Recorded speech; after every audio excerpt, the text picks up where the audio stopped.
Welcome to Chapter 3 of The Fellowship of the Ring. Can't do that. I forgot the name of the book.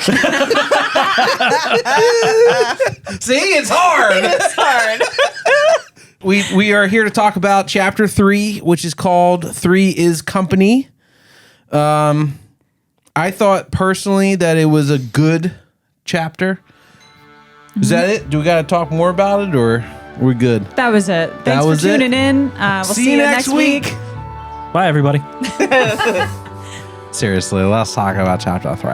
If we have to.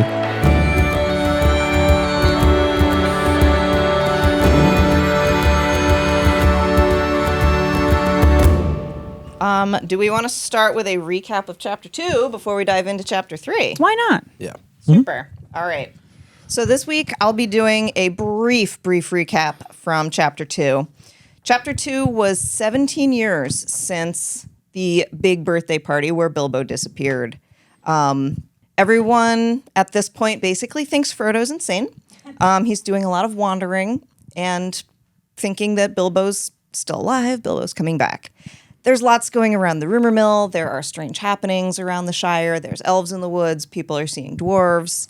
And so everyone's kind of a little on edge.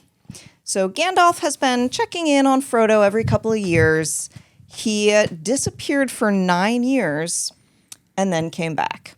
And this time he has something to tell Frodo. So he begins to tell the story of the ring that Bilbo gave Frodo. And it's a long story, and it takes up most of the chapter. At one point, they throw the ring into the fire to confirm that it is, in fact, a special ring. And Gandalf believes that it is Sauron's one ring. So this is bad news, evil ring, very, very powerful. We also find out that Gollum has told evil Sauron where this ring is, which is in the Shire, meaning the Shire is no longer safe. So Frodo now has to leave the Shire, destroy the ring. He has to take it all the way to Mordor and throw it into a volcano so that the Shire and the rest of Middle-earth can be safe. And that was Chapter 2. Beautiful. Nicely done. There it is. That was beautiful. I felt like I was living it all over again. Just the old conversation between Bilbo and Frodo and Gandalf just fucking taking forever. Long conversation. Yeah.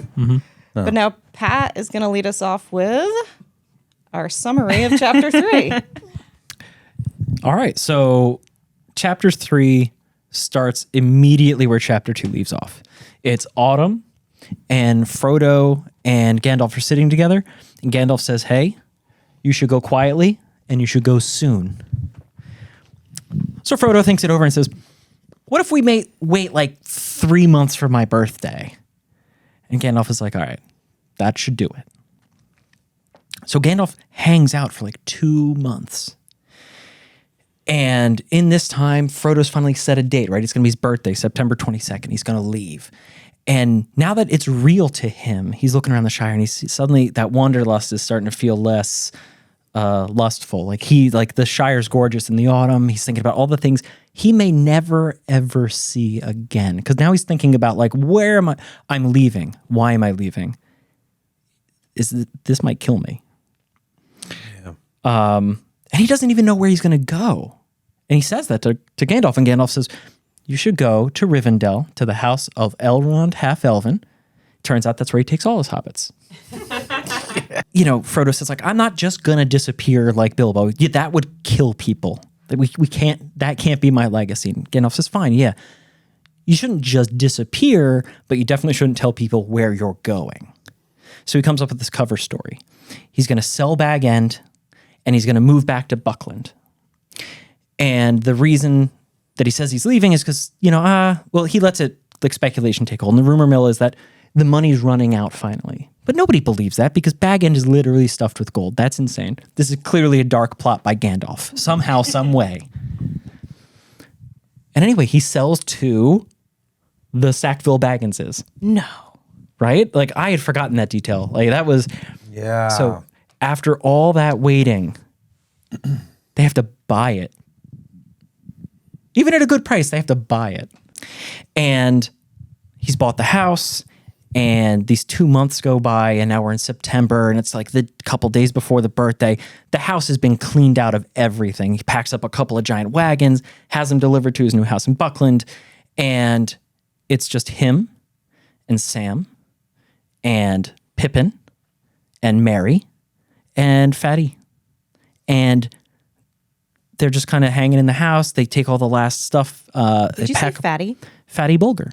Fatty Bulger. Yeah, fatty. Fredger. Fredger. Okay. Yeah. Yes, formerly known as Fredger. Not me. Fatty. The Hobbit. But in this same time frame, Gandalf just comes to Frodo and says, "Hey, I've had some thoughts and I'm getting anxious. I have to leave and check some stuff out, but I'll be back." And so naturally, Frodo is a little worried about what could make Gandalf anxious, because he's anxious and it doesn't help nerves to find out that the person who's leading you on your journey is now gonna fuck off to somewhere. So finally we get to the birthday and Gandalf still hasn't come back. And they have this like quiet little birthday dinner in an empty Bag End. And they empty the wine cellar. And they have themselves a merry little party. And at the end of the party, there's still no Gandalf. And Frodo takes one last look out the window and is wondering where the wizard is, and then he goes to sleep. So it's the day after. Sun comes up.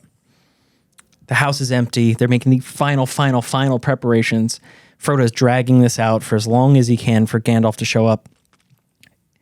And somebody does show up, and it's Lobelia with her itemized list of everything she bought, and she'll be goddamned if she's going to leave or let Frodo leave before she goes through the entire house line by line. It's a pre-closing walkthrough. We've all done it. Dude, I hate her so much. When I read it, I'm like, I get fired up reading about this girl. And finally, Frodo just says, "Here's the spare key." I'm going to leave a spare key with the gaffer. And she's like, "Oh, okay." And then finally he gets out of the house and she's satisfied and things are good. And so day turns to night and Frodo is still putting off leaving. And finally it's starting to get dark and he knows he can't anymore. They have to go with or without Gandalf. This was not the plan, but he has to go. So he sends off Fredger, Fatty, and Pippin, or Mary. Sends off Mary. Sends off Mary. Right, sends off Mary Oops. and Fatty. And they take the last cart to the house in Buckland. And, so who's next? Pippin, go get your bag. Sam, where are you? Sam was in the basement, quote, saying goodbye to the beer barrel.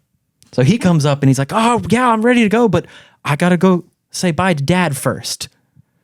"Okay, do you? But come back, we're leaving. Get your stuff. This is the final call. We're leaving now." And he goes outside for one last breath of fresh air. And he hears a voice talking to the gaffer. And he's like, "Oh, thank God, Gandalf." But he listens and the gaffer's on edge and he's very unhappy and he's being very, yes, this is Bag End. No, Mr. Frodo's not here. He left earlier today. They're going to Buckland. You can go, the road to Buckland is over there, and shuts a door on this guy basically. And Frodo is like, it sounds sinister. It sounds like a very sinister conversation, right? And something stops him from going down and investigating further because really he's just got to go. So they do.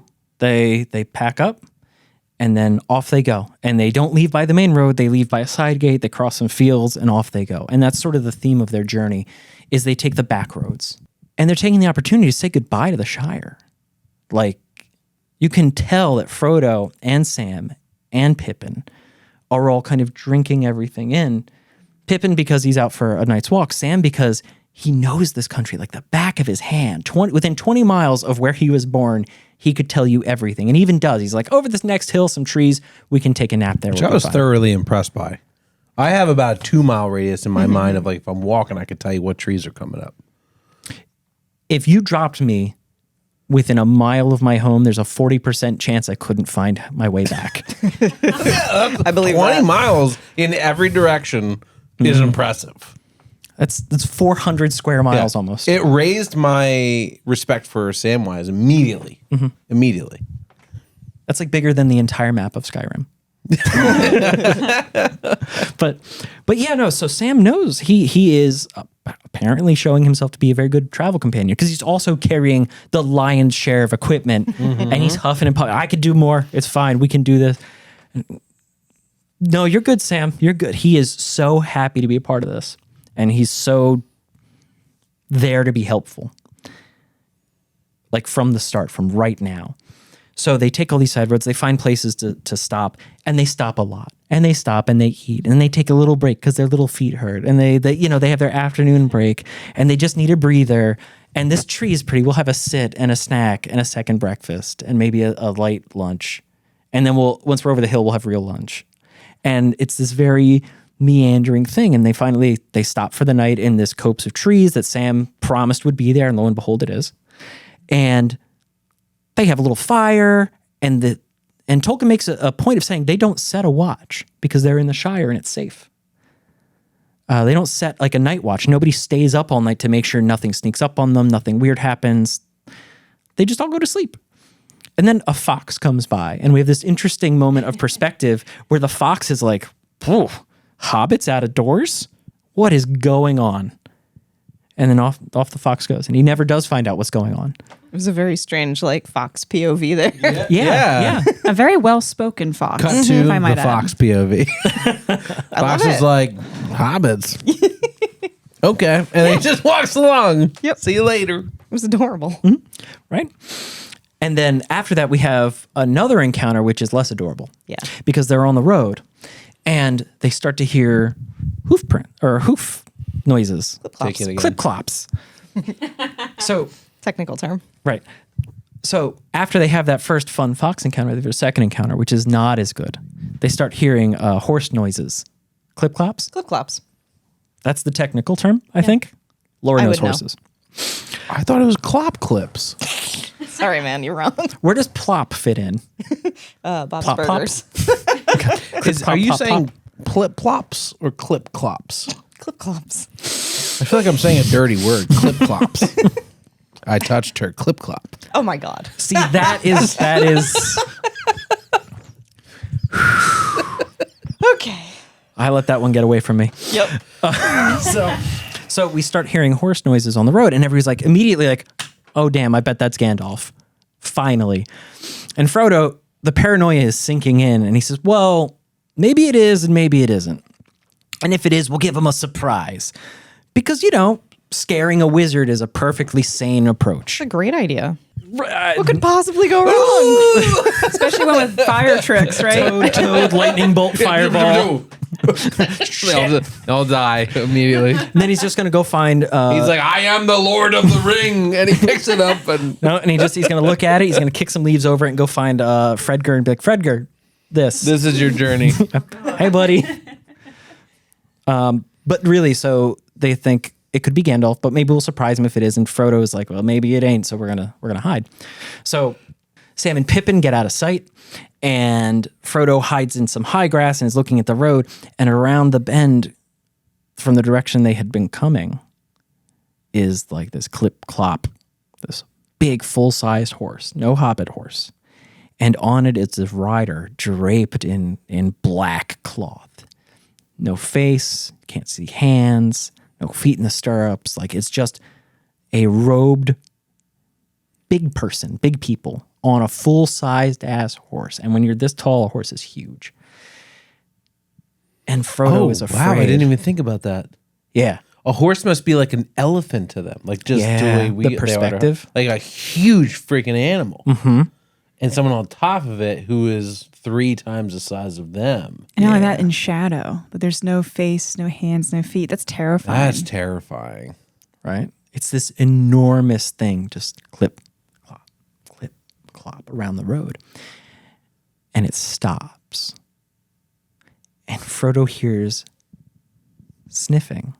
And the figure's looking around like he's scenting the air. And this fear takes hold of him. And he wants nothing so much as to put on the ring and run and hide and get away. And just as his hand goes to the chain, and at that moment, the rider sits up, looks down the road, snaps the reins, and clip-clops away. Frodo is like, so it wasn't Gandalf, and it was weird and terrifying, and Sam and Pippin are like, well, what do you mean weird and terrifying? And Frodo explains to them, and Sam is like, oh, I know what that is. And they look like, what the fuck you do? And he's like, no, my dad told me. And when Sam went, My dad said. oh yeah, that's one of them Black Riders. That's what I pictured in that moment when I read that. My daddy says. Oh, Gaffer. Well, Gaffy says. My old man. So, when Sam, after he said goodbye to the beer barrel, while everyone else was waiting for him to grab his bag, he ran home to say bye to his dad, which is very sweet. But also, his dad was like, oh, wait, you're still here? I thought you left already. Well, you would not believe the lunatic, the weirdo that came by asking for Mr. Frodo. And so they had this exchange where all of the Gaffer's misgivings are communicated to Sam. All these, it spoke funny. He hissed at him. Like, he hissed at the Gaffer when he said Frodo wasn't home. Like, Was dressed in all black. Dressed in all black. Was a big people. Yeah, just His name? Johnny Cash. worst of all, he was. He was like, have you seen Folsom? Oh no! Like, Frodo? That's exactly no, what happened. Folsom. Sorry, I looking just for the got Ring back of from Fire and I Nashville. was- Oh my God! I got Yes. Johnny Cash in my brain. You missed that. What? Ring of Fire. He's looking for the Ring He's of looking Fire. at the Ring of Fire. That was. Ring of Fire. It's okay. He always talks over me. Oh, well. But anyway, so Johnny Cash scared the Gaffer, and the Gaffer swore off country after that. Like you do. Like you do. Honestly, As you do. Honestly, I cannot imagine a worse person to ride up on you at night with a horse asking for where you're from than Johnny Cash. Johnny Cash comes out of the night and hissing at you. Yeah. Oh my god. Down. No, sir. Not here. And so what you have to understand is Pippin is out of the loop on all of this. All of a sudden, there's this weird thing. Frodo looks like he's seen a ghost, and Sam is like, I know your guy. And Pippin's like, Cousin Frodo, the actual fuck is going on? And Frodo's like, I wish I could tell you, but I shouldn't, so I'm not gonna. Okay, Frodo, you keep your secrets. And I know he's seething inside, right? Like, he is like, we're going to Buckland, and then whatever the fuck this is not my problem. This is Pippin, right? Yeah. Yeah. So after, Yeah. I was just gonna say, after that moment, they take things a little more seriously. Like their next meal, they hide inside of a hollow tree. They eat quietly. They hum a little bit, but they're not singing these songs anymore. They're not marching around having a happy time. And they finally get back on the road, and they do sing a little song, and they're humming mostly, but then they hear hooves again. Again, they hear hooves. And they don't know if it's the same one, different one. They don't know maybe Gandalf, maybe not. They get off the road, and they hide. And again, it's this Black Rider. And again, it stops. And it's sort of like finds and the fear is building in Frodo again, building him, and he's like, the ring will keep me safe. If I just put on the ring and run for my life, everything will be fine. Sam and Pippin, they'll figure it out. But this urge to put on the ring and this fear that goes along with it is so strong, and it's like his fingers start to like itch. He wants to put it on. It's also the middle of the night. Yeah. Pitch black. Moonless night. So nobody can really see much of anything. So this black figure on a black night just comes clip-clopping out of the night at them. And then it gets off the horse. And then it starts crawling across the ground towards Frodo, towards his hiding place. And then we hear singing in Elvish. Happy road music, and the thing like, and like skitters back to the horse, and whoosh, and off it goes. But it goes down the road and then into the woods. Wouldn't it have been funny if in the distance, you just hear, happy birthday to you. And it was not this like beautiful Elvis singing, but just somebody singing happy birthday. It could have just been happy birthday in Elvish. I don't know. Yeah. So what happens is traveling in sort of the opposite direction, same direction. I'm not sure, but traveling Same direction. same direction that they're going. These elves come, and these elves are like these ethereal beings, and they're shimmering. They don't have lamps, they don't have lights, and there's no moon, but they're kind of shimmering, and they're singing in this music. And they walk by where the hobbits have still like just frozen like rabbits. And as the last elf walks by, he looks over and just dead eyes Frodo and is like, "Hey, Frodo." Like, yeah, and like, what?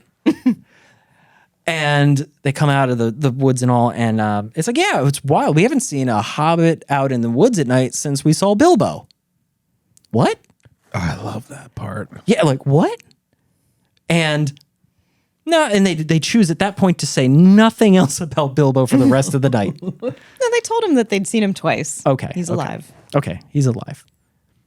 And then nothing else. Yes, But correct. His comings and his goings. So this elf is Gilder Inglorian is the guy's name. House of Finrod. And they are traveling because they are going to the Grey Havens. They're going to the Great Sea. They're leaving Middle-earth. But they met Frodo. So like, what's up? This is my boy. And Pippin sits up because he's like, you know what, Frodo? You can have your secrets, but hail, O wise man, what can you tell me of black riders? And the elves give him this look like what? And then they have this conversation in Elvish that the hobbits are not party to. And Gildor looks at Frodo and is like, hey, why don't you hang out with us tonight? We're almost to where we're going to go. It'll be a safe place to spend the night, but you should come with us tonight. And Frodo is thrilled. As is Sam. Oh, Sam is ecstatic. It's the best night of his life.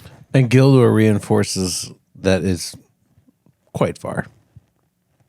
You might fall asleep while walking. Oh, yeah. But you'll be okay. Yeah. Yeah, they'll pick him up. Oh, yeah. We'll pick you. Yeah. Just can you imagine like an elf just kind of like with a hobbit by the collar and just like Yeah. I think that's essentially I what mean, they're happened. like essentially walking with groundhogs. with their little backpacks And they're just on. going to kick them along to keep going like a it's soccer like- ball as they go. Like when you get a really small dog that just won't move and you just like pick it up by the leash you and just kind of like, hey. Yeah, that's exactly what it is. Yeah.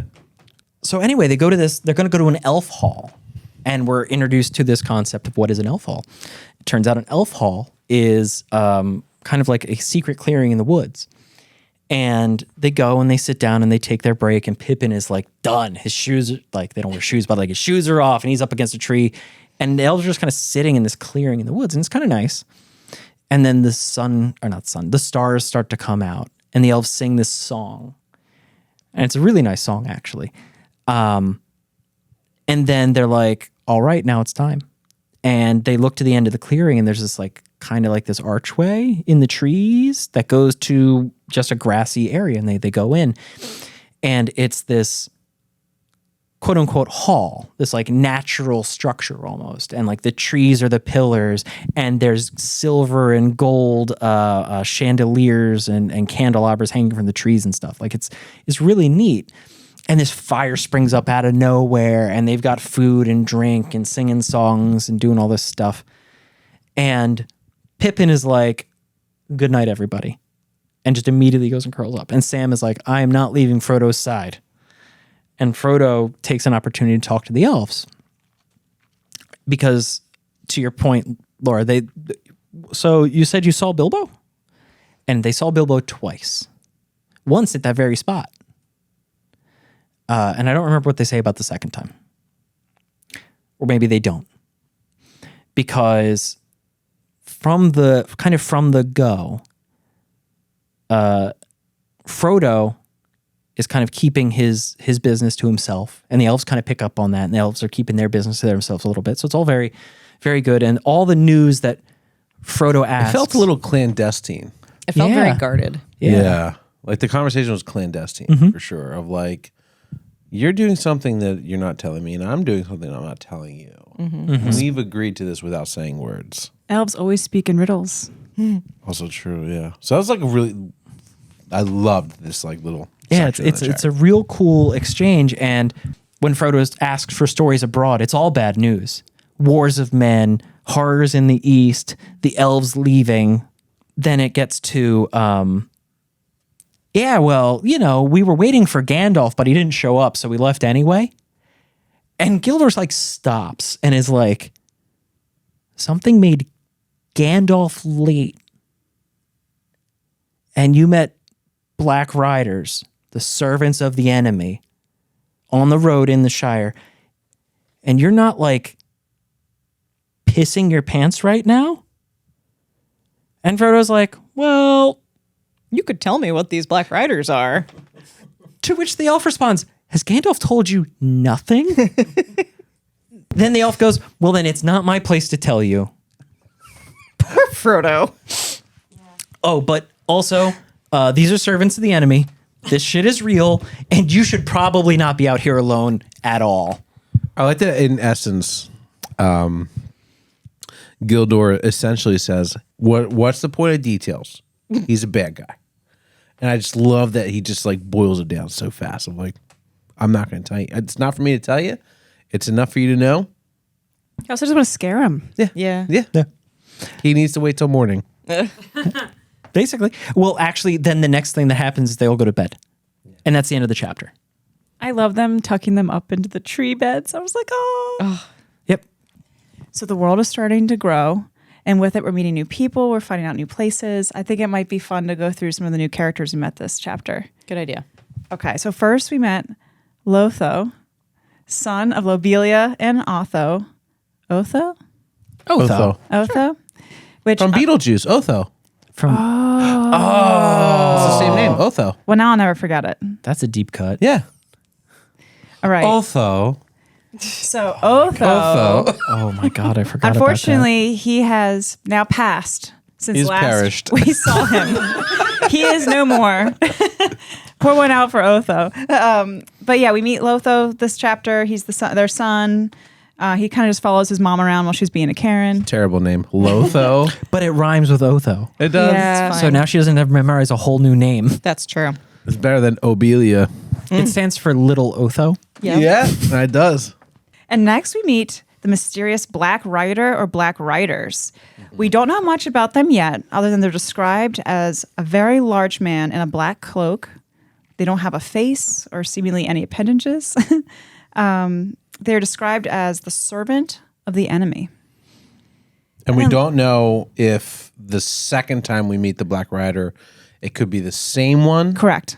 or potentially a second one. Yeah, we don't know how Yeah. many there are. To be continued. Yep.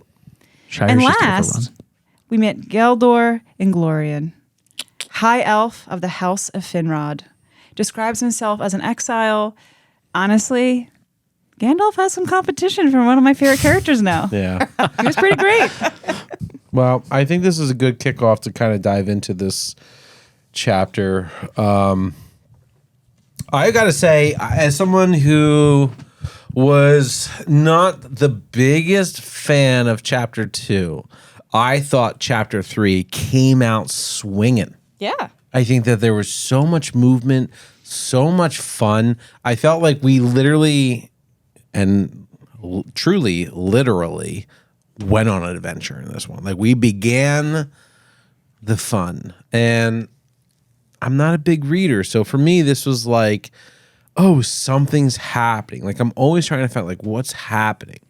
And the fact that like, first of all, they send Mary off to just go like warm up the house while the three of them just begin their trip. I love that. And I don't know. I just felt like I really enjoyed this chapter. I would say much more than chapter 2.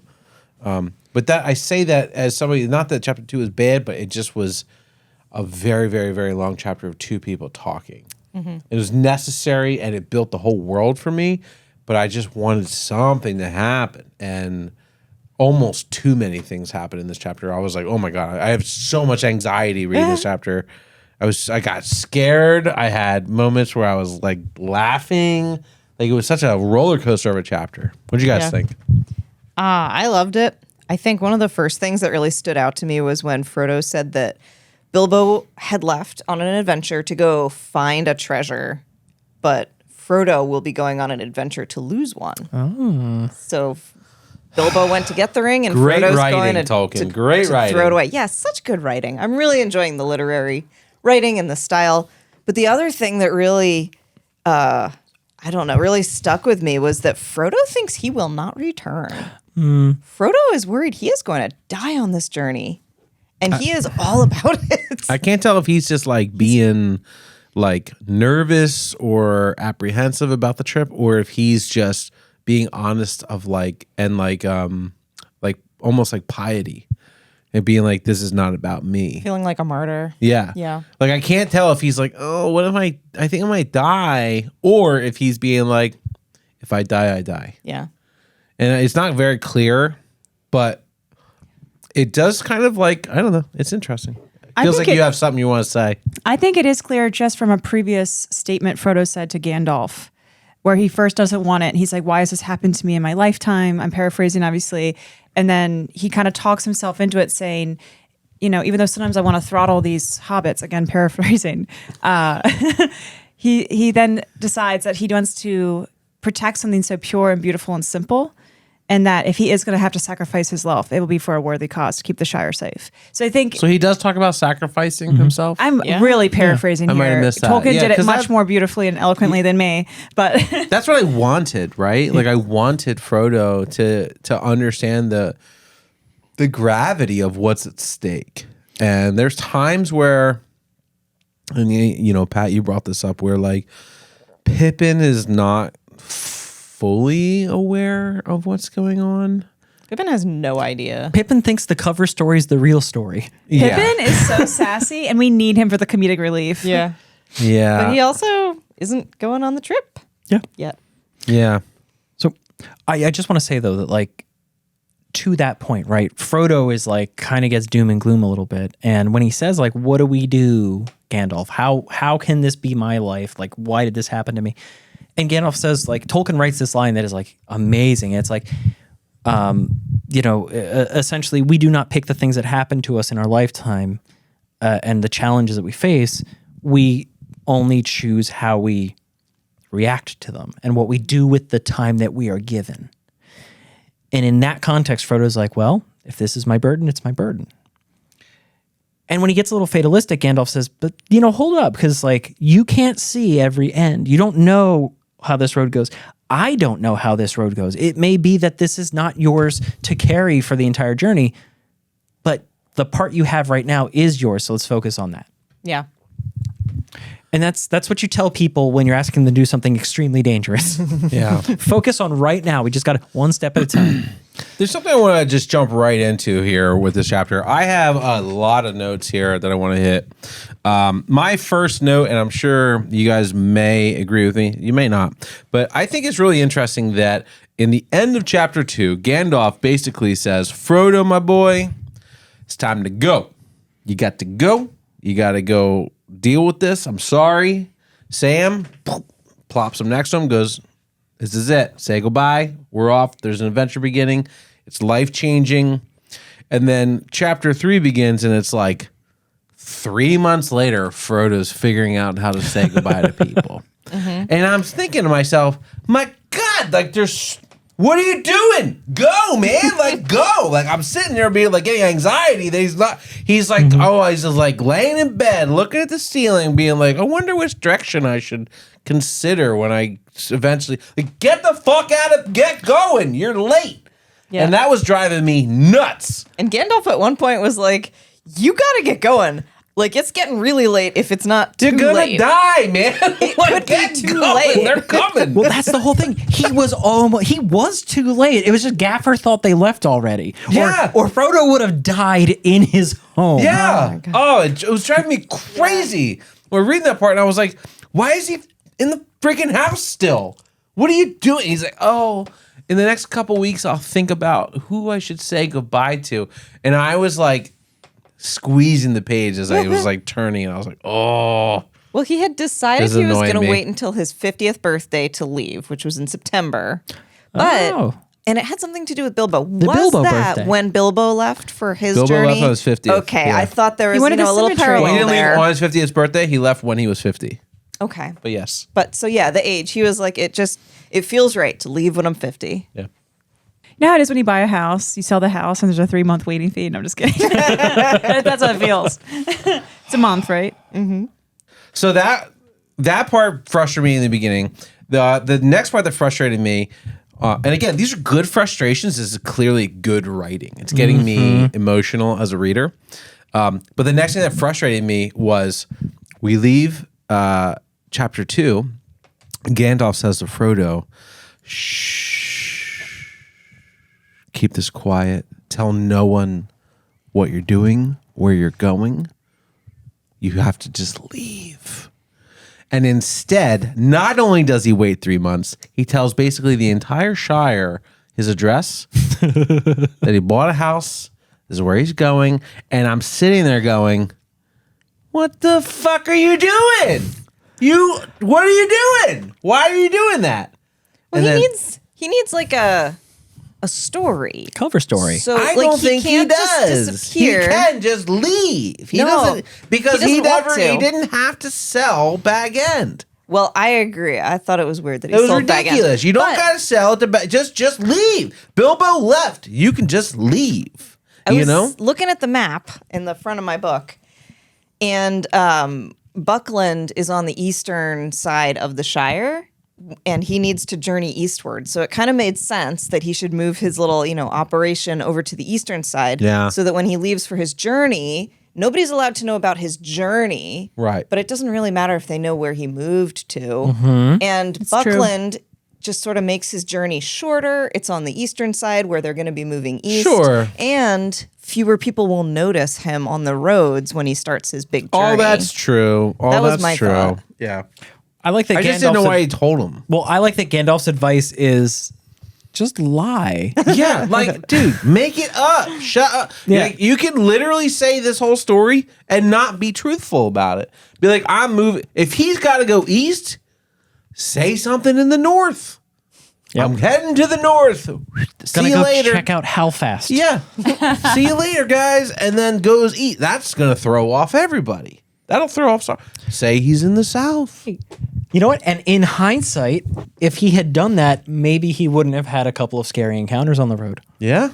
I'm just saying, so far, I don't fully appreciate that Frodo is choosing not to specifically listen to Gandalf. Not taking this seriously. No. He's not taking it as serious. I'm sitting here. I don't even have the ring. I'm in real Earth. And I am feeling like it's time to go. Well, I think that's because in the Shire, there hasn't been stress or fear or anything foreboding. So even though he understands the severity on paper and mentally, like he doesn't fully emotionally understand it. I think he needed those experiences, Yeah. the Black writers, to actually be like, oh my gosh, this is way more intense than I even could imagine. Even though he is already scared when Gandalf tells him the story, it's different when you're around a fire with your friends, having 10 meals a day, in your wonderful mansion. It's hard to be like really feeling the pressure in that safe environment. I'm going to be real. Coming back to this and having these discussions, I cannot shake the feeling that a hobbit is just like a bearded 9-year-old. You know what I mean? Like everybody that they come across is like, this is dangerous and you need you should not journey alone. You need companions. Yeah. And Gandalf fucks off. And they're like, we're going anyway. And then the Where's elves, Dad? yeah, I'm doing it anyway. I'm going. And they go. God. And then the elves are like, what you doing, little guy? Saw some riders. You what? Where are your parents? You're coming with us. It's like the equivalent of like if you had kids and your kid's friend came in and you were like, did you guys have fun after school today? And they were like, yeah, Johnny has a gun. You'd be like, what? Not anymore. He sold it. Yeah, like, tell me everything you know now. Like, Yeah, but it really is like they meet the elves on the road, and Gilder and Glorian is like, "Where are your parents?" Yeah. Yeah. Where is Gandalf? So another thing I want to bring up, and I don't know if anybody else felt this way, but I could not help but notice that there were at least 6, I think 5 or 6. I'm going to say 5 to be conservative, but I feel like it's 6 mentions of people's weight. A lot of fat shaming. There was a lot of Fredger is AKA referred Fatty. to as fatty. I thought that was Yes. bizarre. They hadn't mentioned that the first time they named him. Yeah, when they And I was like, introduce the "Hey, character, they what?" don't talk about his weight. Then they talk about Frodo when he goes, "Well, I'm going to go on this journey. I'm going to deal with this ring, and it's a good opportunity for me to get in shape. Slap, slap." Because I'm out of shape and I've got a little pudge going here. And then literally somebody else, I forget who it is, but somebody reinforces it. It's Pippin. Pippin Yeah, goes, Pippin calls yeah, him you fat." do. You got a pudge you got to get rid of. It's like, I know, I just was sitting there going like, this is a whole community of people that don't move. And they eat. They and eat, drink, and just sleep and don't do anything. I bet every single one of them is fat. But what? Like nobody's going for 10-mile walks in this community. So I don't know. It just felt like that stood out to me. I don't know if We you know guys have Frodo's thoughts been on that. walking. But yeah, I thought it was so funny. Pippin said he's been slack lately and he'll feel the weight less when he's walked off some of his own when they're talking about how much their packs weigh. Yeah. Yeah. Pippin just like not even backhandedly called Frodo fat. And I was like, ooh. And I don't know, I feel like I was extra sensitive because we read this chapter the day after coming back from vacation where I ate and drank everything, and I felt personally attacked by hobbits. I was like, And I had a okay. backpack that was full of stuff, and I was like, my pack's too heavy. Wait. You guys had a funny thing where you read the line about what was it? They got like 2 miles down the road, and what was Frodo's first thought? Walking for pleasure. Why didn't I drive?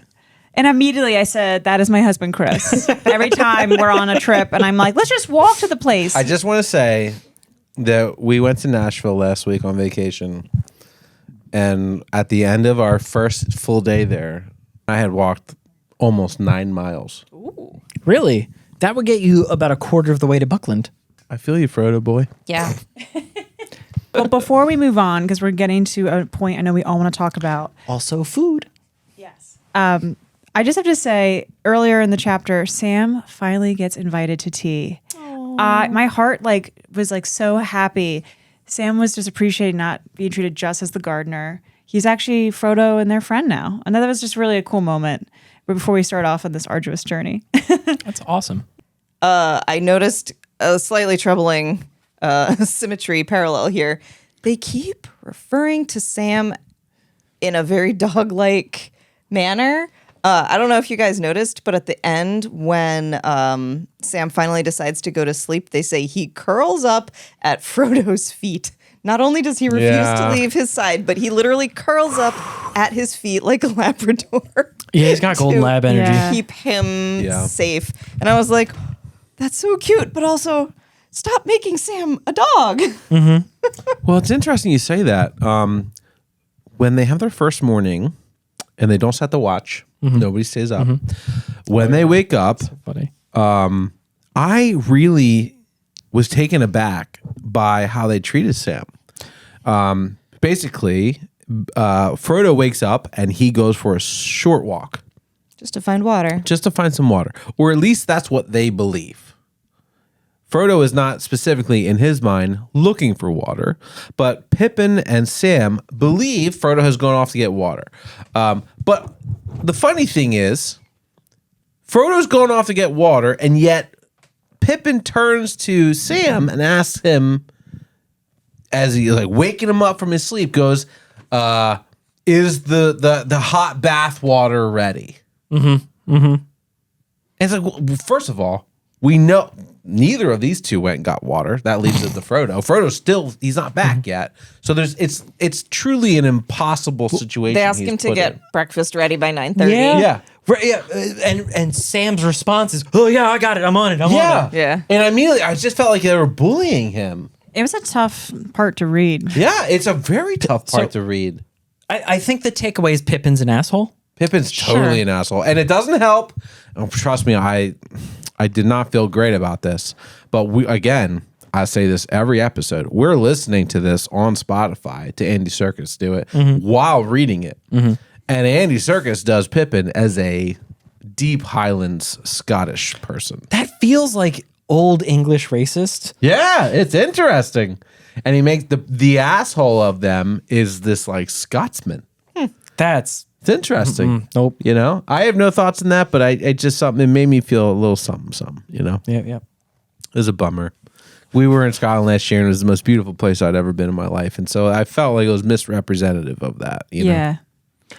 Speaking of meals, I did go ahead and count the meals because obviously I'm a Hobbit. My But life. I was like, okay, I know they're supposed to eat so much. What are you two doing? Becca.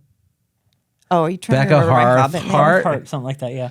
Yes, Becca Hearthheart. Thanks. Continue. Yeah. So I'm thinking, all right, they She's gonna make us stop like fat. every 2 hours to eat. Based on what the chapter gave us, they actually only ate a breakfast, a lunch, and a dinner every day. That was it. That's not there enough. was no second That's breakfast. not enough to sustain a There Hobbit. was- That's Yeah, why there was Pippin no was laying in the lemonsies. road, refusing to move forward. He's basically dying. I have a little meal one supper. They're also meal kinda like two cats. breakfast. So Yeah. And the one of the meals, which happens way, way, way in the beginning, that I loved, is after Frodo celebrates his birthday. And they have a little mini celebration. And I thought it was great that they basically like used all these dishes. And the next morning, Lobelia is coming to claim the house. And they just put all the dishes in the sink and just raise their middle fingers. And we're like, good night. They like the end of the paragraph is The house they comes left, with a sink of dishes. they left the washing up for Lobelia. Yeah, I Yeah. love that. that was great. If our previous owner had left dishes in the sink, I would be in jail. Everyone would be pissed. You would have had an aneurysm. I We're would all be in jail. homeowners here. It would be unacceptable to buy a house. And I waited 45 days for my house. If I would have waited 77 years, I would be furious about this. So I just want to circle back to something where you said like you didn't have to like sell Bag End.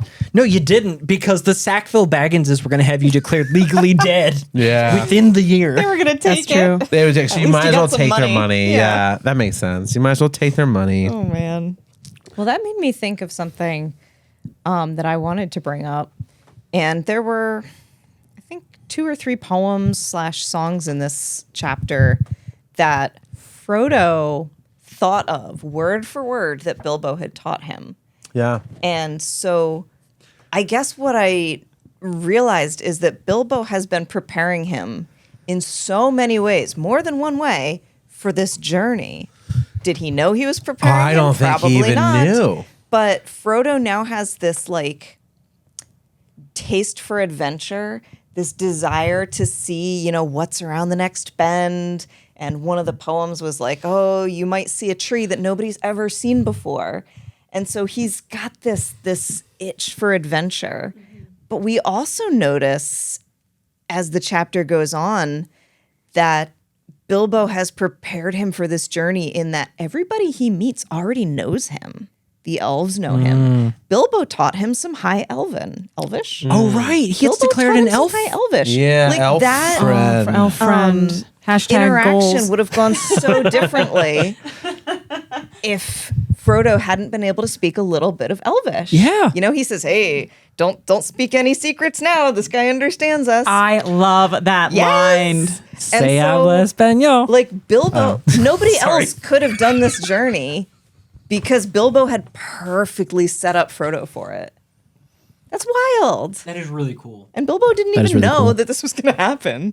You bring up such an interesting point, and I know I'm kind of jumping ahead to the very end with this, but I do want to say when Gildor talks about Frodo being an elf friend, Inglorian, Oh, man. they call him an elf Inglorian friend, bastards. and he says something that's really interesting to me, and I felt like that was actually Tolkien being like a linguist, basically.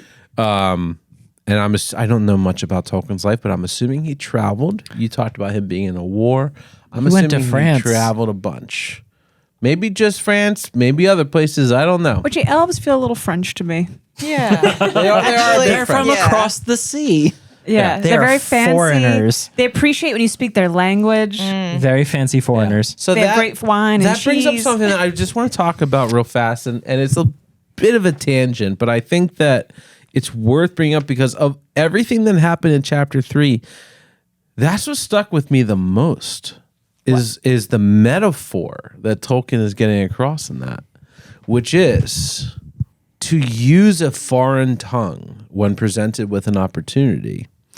You are essentially providing an opportunity for them to assist you and be happy that you're trying to mimic their tongue. And to clarify, not just trying to like copy the accent, but say their greetings, their cheers, and their things in And their it makes tongue so much as best sense. you can. Yeah. It's an instant connection. There's so many cultures where perhaps if you spent more time trying to honor and respect their language and trying to learn some of it and say it back to them, you might get the opportunity for good things to happen in return as a response. That's like really insightful and really touching. So there's something that Tolkien does that I just want to bring up real fast. It's that basically like once or twice a chapter, he kind of takes a word, a phrase that we know in our world, and he throws it in there, but he changes it just enough to make it unique and like kind of fantastical in its own way. In chapter 1, it was jewels. In this, make sure I say it right, it's connection. But the connection is not spelled the way that we know it to be spelled. It's CONNEXION. Connection. Which is so fun. Trust I feel me. it's kind of an old school way to spell something with that like sound in it, the connection. It's kind of a Yeah, because it's like more advanced than like color where it has like a U in it. But it's definitely like, it's got a bit of like a little smile to it, you know? There's a little smile. little wink wink. So I really like that.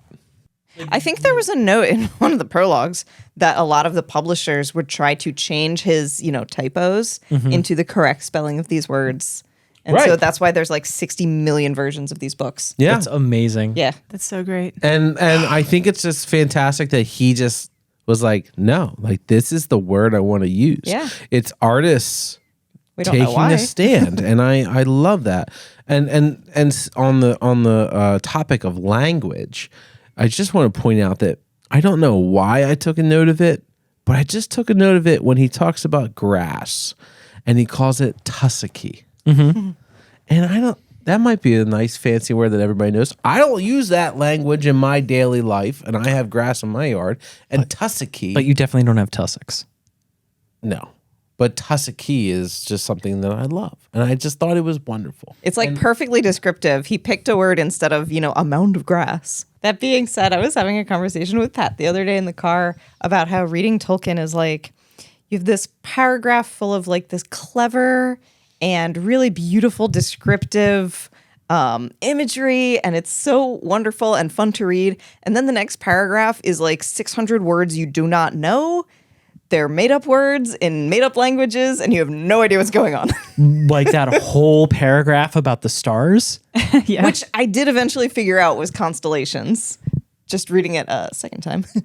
Is that where the swordsman of the sky, Menelvagor, comes from? Yes. He's basically making a play on Orion. Because he talks about the belt, the shining belt. It's Yeah. Orion's belt. Oh. The man was I a did not get world that. builder, and I could talk for ages on it, but when you talk about language, you talk about very basic cultural stuff, and like Yeah. part of that is stars. And again, this goes back to elves and night and stars and the moon, and how elves, they own the night, and hobbits, they apparently like walking at night too. But the point is like the stars are super important to elves, which is why you're going to hear that now. And I don't know that we ever go back to stars and constellations ever again. But the man put so much work into designing this world. Like he didn't just drop that in there. He was like, what is the constellation that would be visible in September in the Shire? But I think it's strange that he chose a constellation of the Earth, assuming that the Shire or the Middle Earth is an entirely different Well, at least in my fantasy universe. experience, a good fantasy writers base things on things that we already understand. Yeah. So it doesn't feel super foreign. You're like, I have to learn everything. I know nothing about this world. It's always based on something that feels familiar. So it's easier to comprehend, say yes and move on. You're not just like stuck reading that and then your mind is blown. You're just like, what? Yeah. I don't know. It did take me 2 read-throughs to understand that paragraph was about stars and constellations. But speaking of mind being blown, I didn't get it. I had a revelation this chapter. What? Oh, So my whole life, I always thought maybe I'd be a girl wizard, maybe I'd be an elf. I've realized and come to terms with I think I'm Mary.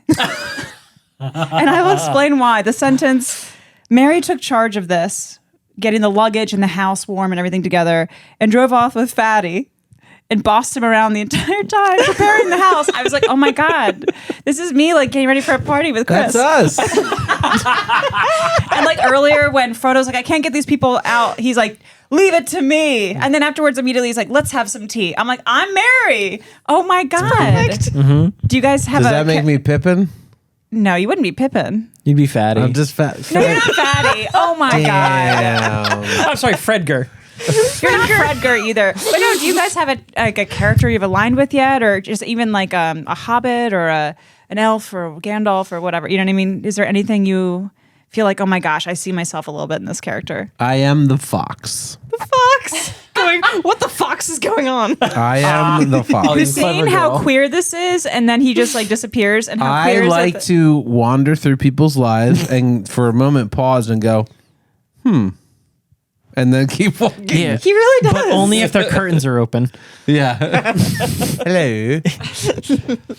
I desperately want to be Gandalf. I think in But- this case you would be. Yeah. Or you could be Gildor, because you give a lot of information. Gandalf is very tight with his information. Yeah, but like get fucked, I'm out is also. I think you're Lobelia. Oh, Yeah, no. that's like I'm coming back to like, oh no, I'm Ted Sandyman. no. No. I have to leave. We're going on a vacation. I can see Gandalf. Yeah, I'll take Ian. I'll take Ian. I think that there's a good Ian McKellen.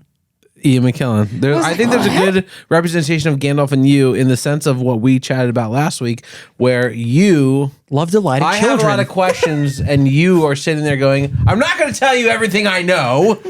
I can't because this podcast will be 11 hours. So I think that there's a good representation of Gandalf there. Yeah. I'll take that. Thank you, sir. What about you? I feel like, I'm still in the Hobbit camp, and probably based on some experiences, I feel like I'm kind of falling into Sam territory, where like when there's a group of people that need organizing and need feeding, I'm like on it. I'm thinking of like our paintball experiences. Yes, but you absolutely camp mother. cannot carry a large pack. No, I can't carry That's a my large job. pack, and I don't identify as a Labrador Retriever. But certain characteristics of Yeah. Sam feel very familiar. Yeah. Well, speaking of food, Oh, dude. Okay, so real quick. So what you guys didn't see is before, and I just want to get this out. What you guys didn't see is that before we did this, you guys had caffeine at some point in the afternoon. Chris was like, nope, straight sugar. And I walked around the corner and he was just like squeezing honey into his mouth. And he's like, yo, you want some of this? And I was like, absolutely. that's why he's all hopped up right now. I'm a little I gave him some excited. raw honey. You guys are wild. I got some sugar. I ain't going to bed. Speaking of 9-year-olds, So do we have a treat? we do have a treat. I'm gonna go get it for you. So, in honor of this week's chapter, and I came up with a wonderful name for this segment: Food for Thought. Oh, no. That's my wife. So yeah, sorry, bad smart by puns. half. All right, so in honor of this week's chapter, I was thinking about not only are we going from June into September, it's autumn. Also, almost the only bits of food that were mentioned were apples and honey. So taking that and running with it, I have made apple puff pastry roses topped with honey. Look These at that. look amazing. Let's go for it. And this Look at is that. so beautiful. That's. Why, thank you. See the camera. These are I don't think the camera's gonna get it, but we'll try. Should we walk one forward? Yeah. Well, I mean, we can always cut in a photo, right? that's true. True. Yeah. The magic of Wait, production. so you said this like this is a normal thing. Explain to me what I'm looking at here. What is this? You said So- a rose. Is this like a cupcake? Is this a pastry? This is puff pastry, which There's an apple in it. yes, there's puff pastry and there's little crescents of apple that are rolled up to make this rose shape. You made a rose out of an apple. I made a rose out of an apple and some puff pastry. God damn, I love you. right. We're gonna share this to our socials. Yeah, I 'cause can this is share so beautiful. So I could just go for a bite recipe. for this, right? Yeah, let's yeah, do just it. eat into It's it. gonna be One, really messy. 2, 3. Holy moly.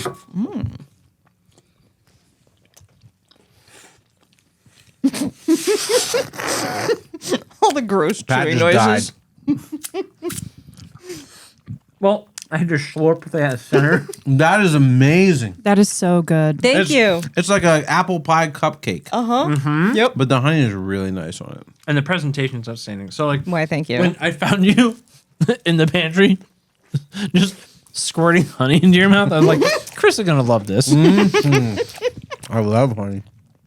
This feels like something like a last meal from the Shire. Mm-hmm. You know, like represents that. It felt Or- very hobbity. Or also even the elves, when they're roughing it, they're like, "Sorry, we're just in our travel hall." You know, and it's still amazing.